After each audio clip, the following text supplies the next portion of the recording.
નમસ્કાર મિત્રો, તમારું હાર્દિક સ્વાગત છે અમારી યુટ્યુબ ચેનલમાં. આજના વિડીયોમાં આપણે વાત કરીશું ગુજરાત પોલીસ ભરતી 2024 તેમાં કોન્સ્ટેબલ માટે પોસ્ટ વાઇઝ કાસ્ટ વાઇઝ કેટલી વેકેન્સી છે એના વિશે. તો કોન્સ્ટેબલમાં 12,773 ટોટલ વેકેન્સી રહેશે. જેમાં સૌપ્રથમ આપણે વાત કરીશું બિન હથિયારધારી પોલીસ કોન્સ્ટેબલ. તેમાં પુરુષો માટે 6,942 ટોટલ જગ્યા રહેશે. તેમાં જનરલ માટે 2,908, ઈડબ્લ્યુએસ માટે 722, ઓબીસી માટે 1,792, એસસી માટે 478 અને એસટી માટે 1,042 રહેશે જગ્યા. ત્યારબાદ આપણે વાત કરીશું મહિલાઓ માટે. તેમાં 2,291 ટોટલ વેકેન્સી. જનરલ માટે 960, ઈડબ્લ્યુએસ માટે 238, ઓબીસી માટે 591, એસસી માટે 158 અને એસટી માટે 344. હવે વાત કરીશું હથિયારધારી પોલીસ કોન્સ્ટેબલ. ટોટલ વેકેન્સી રહેશે 2,458.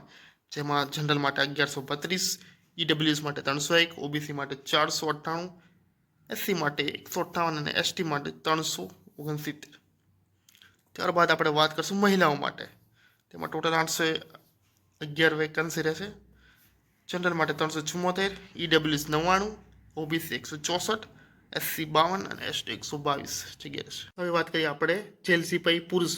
જેમાં ટોટલ 300 વેકેન્સી રહેશે. જેમાં જનરલ માટે 123, ઈડબ્લ્યુએસ 30, ઓબીસી 81, એસસી 21 અને એસટી માટે 45. જેલ સિપાહી મહિલા માટે total 31 vacancy. General 31, EWS 3, OBC 8, SC 2, ST 5. હથિયારધારી પોલીસ કોન્સ્ટેબલ જે પુરુષો માટે જેમાં 3,002 વેકેન્સી ટોટલ. જેમાં 1,232 જનરલ માટે, 300 ઈડબ્લ્યુએસ, ઓબીસી 810, એસસી 210 અને એસટી 450 જેવી વેકેન્સી રહેશે.